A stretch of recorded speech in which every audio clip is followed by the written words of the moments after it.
अस्सलाम वालेकुम dear students. 12th class के लिए आज का लेक्चर है हमारा। हम सरफेस केमिस्ट्री पढ़ रहे थे, तो एक्चुअली उस चैप्टर का जो सरफेस पार्ट था वो हो गया है। अब नेक्स्ट पार्ट जो है वो कोलाइडल स्टेट है हमारा। कोलाइड्स के बारे में हमें पढ़ना है। अब यहाँ पे हमें ये पता होना चाहिए कि कोलाइड्स होते क्या है। ठीक है, एक साइंटिस्ट था हमारा 1861 में, क्या नाम था उसका? Thomas Graham. देख लीजिए इसने क्या बोला। इसने बोला कि कुछ सॉल्यूशंस है, for example solution of glue gelatin protein जो है, ठीक, ये डिफरेंट है अकॉर्डिंग टू थॉमस ग्रैम। ये क्या करते हैं? ये हमें डिफरेंट बिहेवियर दिखाते हैं। किन से? फॉर एग्जांपल NaCl सॉल्यूशन से। ठीक, यहां पे स्टार्ट हो गया कोलाइड्स का काम। 1861 में हमारा एक साइंटिस्ट थॉमस ग्रैम ये बोल रहा है कि गैल्यू जिलेटिन इनका जो सॉल्यूशन है उनकी बिहेवियर डिफरेंट है। किससे? NaCl से डिफरेंट बिहेवियर है। क्या डिफरेंट बिहेवियर है? ये बोला गया कि जो ये NaCl है ये पार्चमेंट मेम्ब्रेन के थ्रू पास हो जाता है।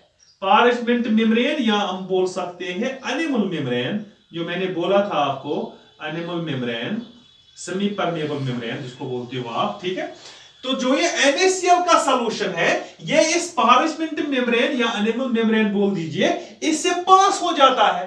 But the solution of glue and gelatin does not pass through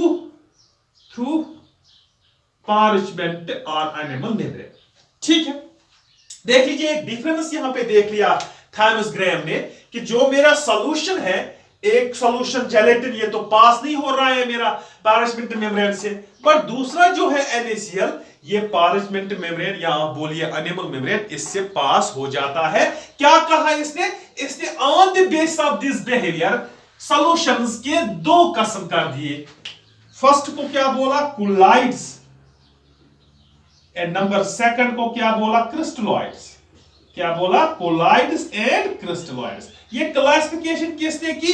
ये क्लासिफिकेशन थॉमस ग्रैम ने की कि आधे सॉल्यूशन उनको आप कोलाइड्स बोल सकते हो एंड आधों को आप कोलाइड्स बोल सकते हो, क्रिस्टलॉइड्स बोल सकते हो। कोलाइड्स किसको बोल सकते हो? That does not pass through the parchment membrane। देख लीजिए, those solutions which does not pass through parchment or animal membrane are called colloids according to Thomson Graham। This definition was a bit changed। ठीक, and crystalloids किसको बोलते हैं? इसमें example दे लीजिए आप, gelatin. अच्छा, अगर आप NaCl की एग्जांपल लोगे, NaCl सॉल्यूशन, इसको क्या बोला गया? ये क्रिस्टलॉइड है। क्यों?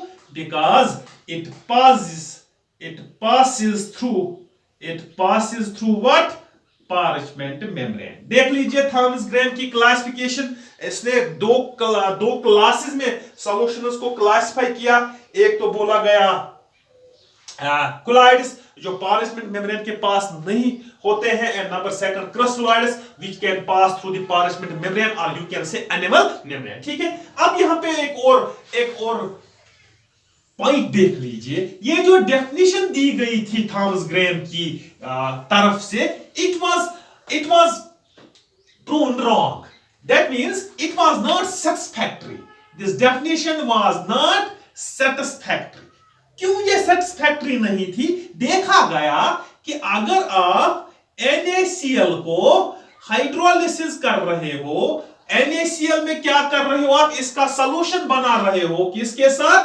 वाटर के साथ सॉल्यूशन बना रहे हो, तो यहां पे क्या बन जाएगा आपका? NaCl solution. ठीक, अगर आप यही NaCl ले रहे हो और इसको ऐड कर रहे हो बेंजीन, तो यहां पे जेली लाइक स्ट्रक्चर सबस्टेंस हमारा बन जाता है।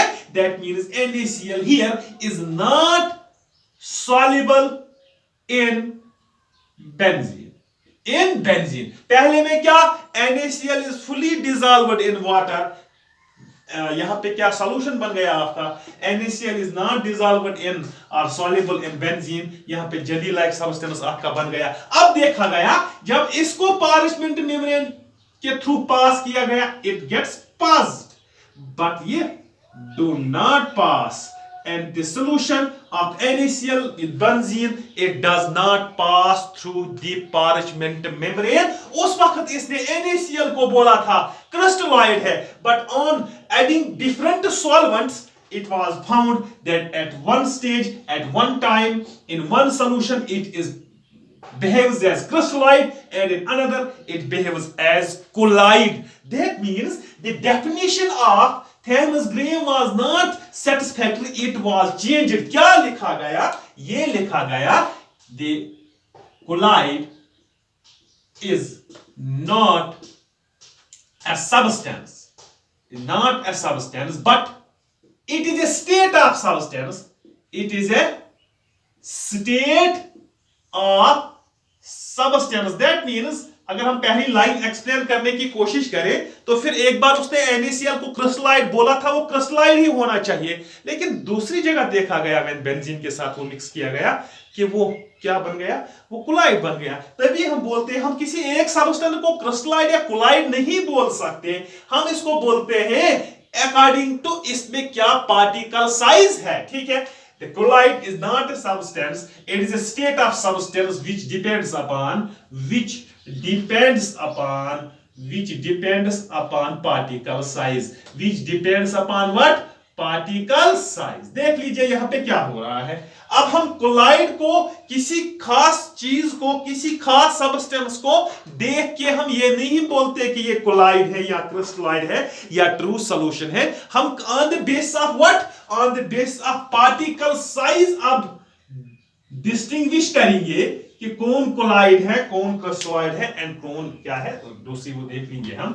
ठीक है, क्या देखा गया कि जो हमारा ये कोलाइड है, इस कोलाइड में क्या है आपका 10⁻³ to 10⁻5 पाइकोमीटर पार्टिकल का साइज होता है। क्या होता है, पार्टिकलों का साइज। तब इसी वजह से हमने यहां पे लिखा which depends upon the particle size। ठीक, जब आपका पार्टिकल का साइज 10⁻³ to 10⁻5 के बीच में हो, उस वक्त हम बोलते हैं कि you are talking about colloids. किसके बारे में बात कर रही हो आप, कोलाइड्स के बारे में। ठीक, अब यहां पे देख लीजिए on the base of this particle size आपने देख लिया कि जो ये पार्टिकल साइज है 10⁻³ to 10⁻5, अगर इसके बीच में आपका पार्टिकल साइज रहता है तो आप कोलाइड्स की बात कर रहे हो। ठीक है, on the base of this particle size these solutions are classified into three types। ये जो हमारे सॉल्यूशंस हैं, इन सॉल्यूशंस, इवन कि यहां पे लिखना चाहिए था मिक्सचर्स, जो ये हमारे मिक्सचर्स है या सॉल्यूशंस हैं, इनको कितने किस्म में तकसीम किया गया, 3 किस्म में। And number first is called true solution, number second it is colloid, and number third it is suspensions। देख लीजिए कोलाइड के बारे में इंट्रोडक्शन हमने तो देख ली पहले कि कोलाइड नाम कैसे पड़ा, फिर क्या हुआ, इसका साइज भी हमने देख लिया। लेकिन on the base of particle size ये जो हमारे सॉल्यूशंस है, इवन हम मिक्सचर्स बोलेंगे यहां पे, दे हैव 3 टाइप्स। एक को आप ट्रू सॉल्यूशन बोलते हो, आप कोलाइड बोलते हो एंड सस्पेंशंस बोलते हो। ठीक है, यहां पे मैं एक कंटेनर ले लेता हूं, यहां पे एक कंटेनर है मेरा, यहां पे मैंने दूसरा एक कंटेनर लिया, एंड हियर मैंने यहां पे एक तीसरा कंटेनर लिया। ठीक है, इन तीनों कंटेनरों में मैंने वाटर रखा। क्या रखा, वाटर। इसमें भी वाटर, इसमें भी वाटर, इसमें भी वाटर। ठीक, अब पहले इस A container and C container की बात कर लेते हैं।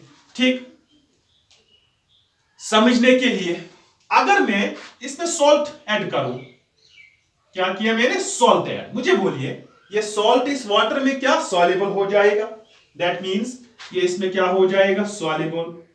जब ये सॉल्युबल हो जाएगा तो आपका एक सॉल्यूशन बन जाएगा जिसमें आपके दो कंपोनेंट्स है इस वक्त, एक तो आपका सॉल्ट है एंड सॉल्वेंट है, वाटर है। ठीक, ठीक है। अच्छा, इसमें मैं क्या करता हूं, मैं इसमें सैंड पार्टिकल्स ऐड करता हूं, मुझे बोलिए ये इसमें डिसॉल्व होगा, नो डिसोल्यूशन, ये तो डिसॉल्व नहीं होगा। ठीक, अब मुझे बोलिए आपको क्या लगता है इन दोनों में पार्टिकल साइज डिस्पर्शन फेज का किसका ज्यादा होगा, यहां पे साल्ट का पार्टिकल साइज ज्यादा होगा या सैंड का। देख लीजिए साल्ट जब आपने वाटर में डाला ये क्या हो गया, डिसॉल्व हो गया, that means it is particle size gets decreased and decreased, and इसके पार्टिकल साइज पे कोई असर नहीं पड़ता है क्योंकि ये डिसॉल्व होता ही नहीं है। That means here the particle size is less, क्या है, particle size is less, here particle size is more, particle size is more। ठीक, अब देख लीजिए यहां पे अगर आप इस सॉल्यूशन को आंखों से देखते हो, क्या आपको साल्ट अलग या वाटर अलग दिखता है, नहीं। इवन कि अगर आप माइक्रोस्कोप यूज करोगे तब भी आपको ये अलग अलग नहीं दिखेगा, that means this is homogeneous. क्या है ये, होमोजीनियस। जब ये होमोजीनियस है तब इसमें पार्टिकल का साइज बहुत कम है, less than 10 raised to power 3, and in this situation the solution is called true solution। देख लीजिए क्या बोला हमने, true solution is a solution in which the particle size is less than 10 raised to power 3 picometers, less than 10 raised to power 3 picometers। साथ साथ क्या लिखोगे यहां पे, it is a homogeneous mixture, it is a homogeneous mixture, and क्या लिखोगे साथ साथ, यहां पे लिखेंगे इसके बारे में, क्या लिखोगे, पहला particle size less than 10 raised to power 3 picometer। ठीक, अच्छा दूसरा पॉइंट इसी के बारे में आपने क्या बोला, it is a homogeneous mixture, it is a homogeneous mixture. ठीक, अच्छा मुझे ये बोलिए आप इसको देख सकते हो नहीं, can be seen bye naked eye और इवन माइक्रोस्कोप, ठीक है। फिलहाल हमने क्या क्या यहां पे देख लिया, इसके कैरेक्टरिस्टिक्स बाद में और भी कुछ देख लेंगे। पहले हमने देखा जब particle size 10 raised to power 3 पाइकोमीटर से कम हो, आप ट्रू सॉल्यूशन की बात कर रहे हो, होमोजीनियस मिक्सचर, ठीक है, आप ट्रू सॉल्यूशन की बात कर रहे हो। साथ साथ हमने बोला जब आप दो कंपोनेंट्स को, एक तो साल्ट था दूसरा वाटर था, अपने आंखों से नहीं देख सकते, माइक्रोस्कोप से भी नहीं देख सकते, ठीक है। हाँ, अब मुझे ये बोलिए ये जो आपका ये ट्रू सॉल्यूशन है इसमें जो पार्टिकल का साइज है वो बहुत ही कम है, पार्टिकल का साइज बहुत ही कम है, ये क्या हो जाएगा, ये पास हो जाएगा एनिमल मेम्ब्रेन से, it will get passed through animal membrane और you can say parchment membrane और ऑर्डिनरी फिल्टर पेपर से तो इजीली हो जाएगा, ऑर्डिनरी फिल्टर पेपर से इजीली हो जाएगा। ठीक, हाँ, इसको हम क्या बोलते हैं, इस ट्रू सॉल्यूशन को, इन्हीं को हम कभी कभी क्रिस्टलॉइड्स बोलते हैं। क्या बोलते हैं हम, क्रिस्टलॉइड्स। ठीक, क्या बोला हमने अब तक, हमने बोला कि on the base of size of the particles these solutions have been categorized into 3 categories। पहला हमने देखा ट्रू सॉल्यूशन, पार्टिकल साइज बहुत कम है, ठीक, तो ट्रू सॉल्यूशन है। साथ साथ ये होमोजीनियस भी है, साथ साथ आप इसको नेकेड आई या अल्ट्रा माइक्रोस्कोप की मदद से नहीं देख सकते इसके कंपोनेंट्स को। एंड हमने बोला जब इसके पार्टिकल साइज बहुत कम होते हैं then it can get pass through animal membrane, जब एनिमल मेम्ब्रेन से पास हो जाएगा ऑर्डिनरी फिल्टर पेपर से तो इजीली पास हो जाएगा। अब यहां पे आ जाइए, पार्टिकल साइज इज बिग, कितना ज्यादा, more than 10 raised to power 5 picometers।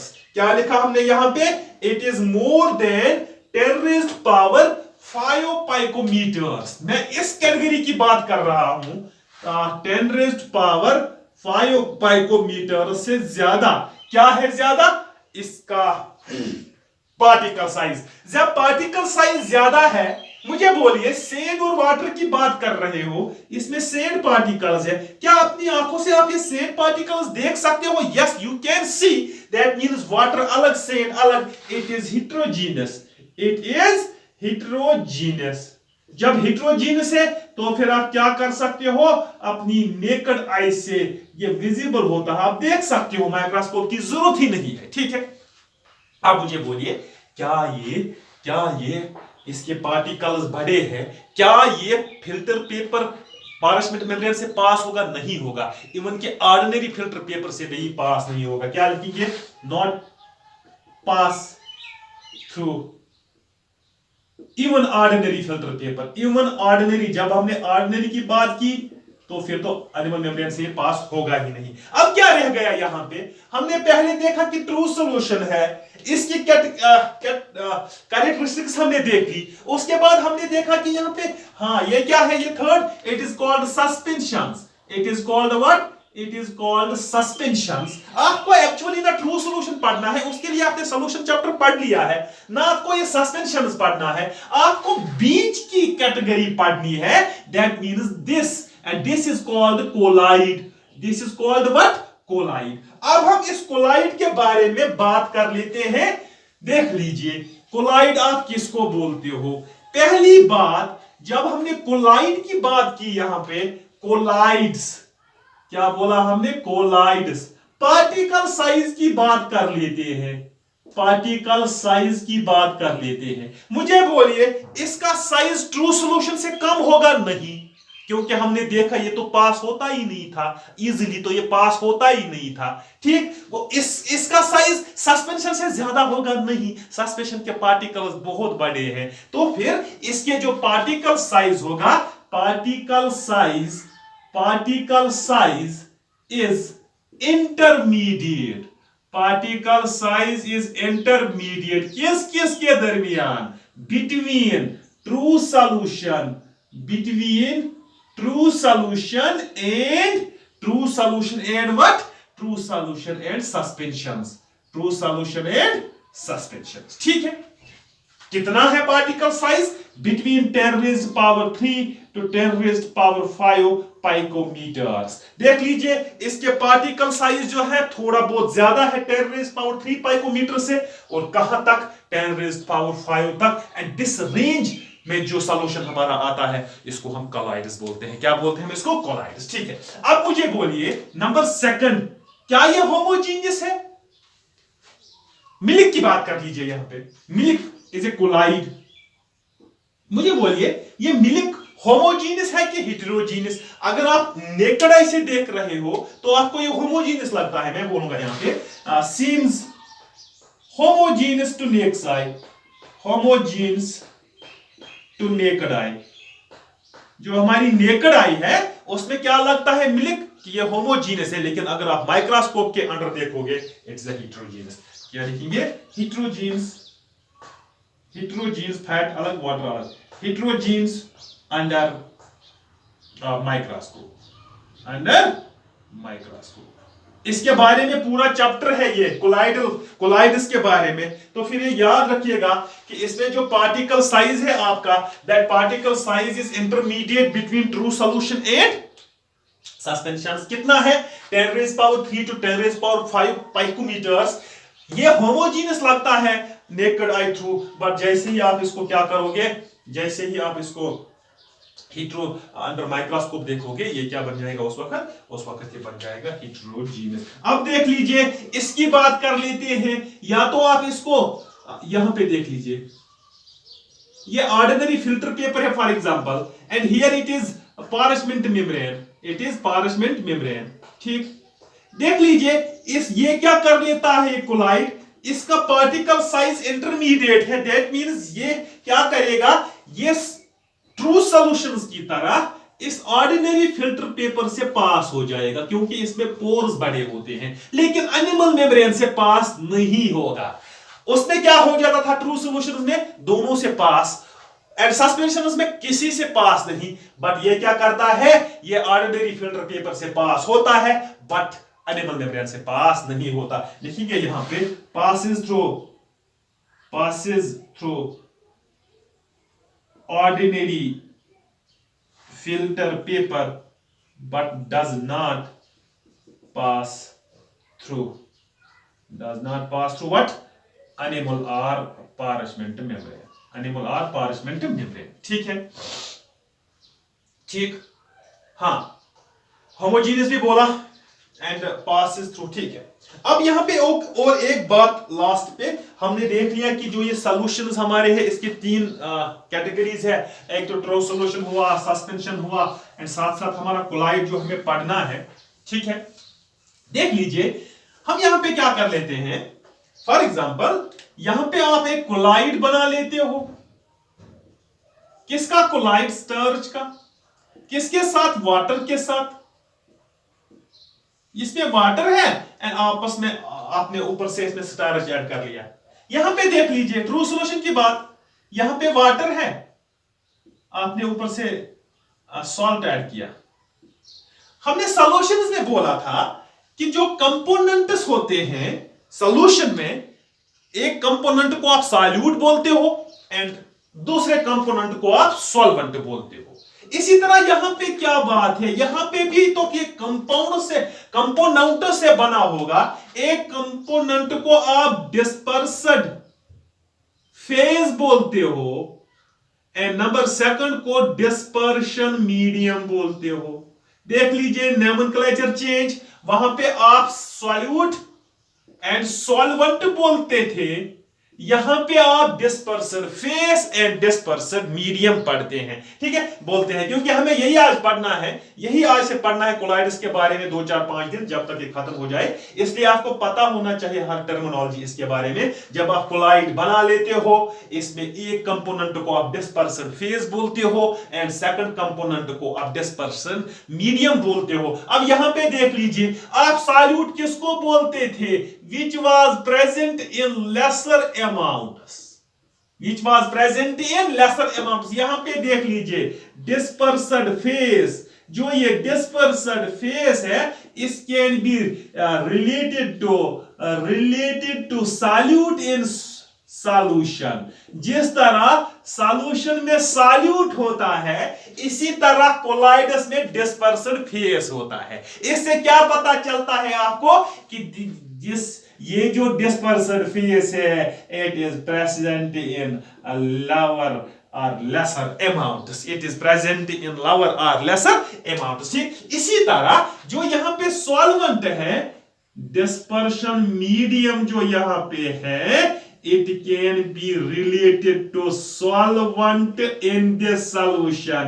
Solvent, जिस तरह सॉल्यूशन में सॉल्वेंट होता है, उस तरह यहां पे डिस्पर्शन मीडियम होता है। तो क्या समझे, it is present in higher amounts, it is present in what, higher amounts. इसका मतलब ये हुआ सॉल्वेंट जो सॉल्यूशन में होता है, वही यहां पे इसको हम डिस्पर्शन मीडियम बोलते हैं, क्योंकि वहां सॉल्वेंट हायर अमाउंट्स में, यहां डिस्पर्शन मीडियम हायर अमाउंट्स में, एंड डिस्पर्शन फेज जो यहां पे है लेसर अमाउंट्स में, वहां पे सॉल्यूट होता है लेसर अमाउंट्स में। This was all about introduction to colloids. Colloids होते क्या है एंड पार्टिकल साइज पे हमने सॉल्यूशन के कितने टाइप्स किए और इनकी क्या खासियत है। कल हम क्या देख लेते हैं, कल हम टाइप्स ऑफ कोलाइड्स उठा लेते हैं।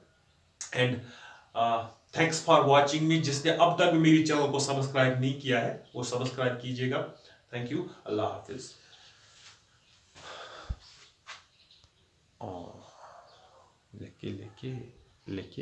लेके अनलॉक्ड गो हो और किसी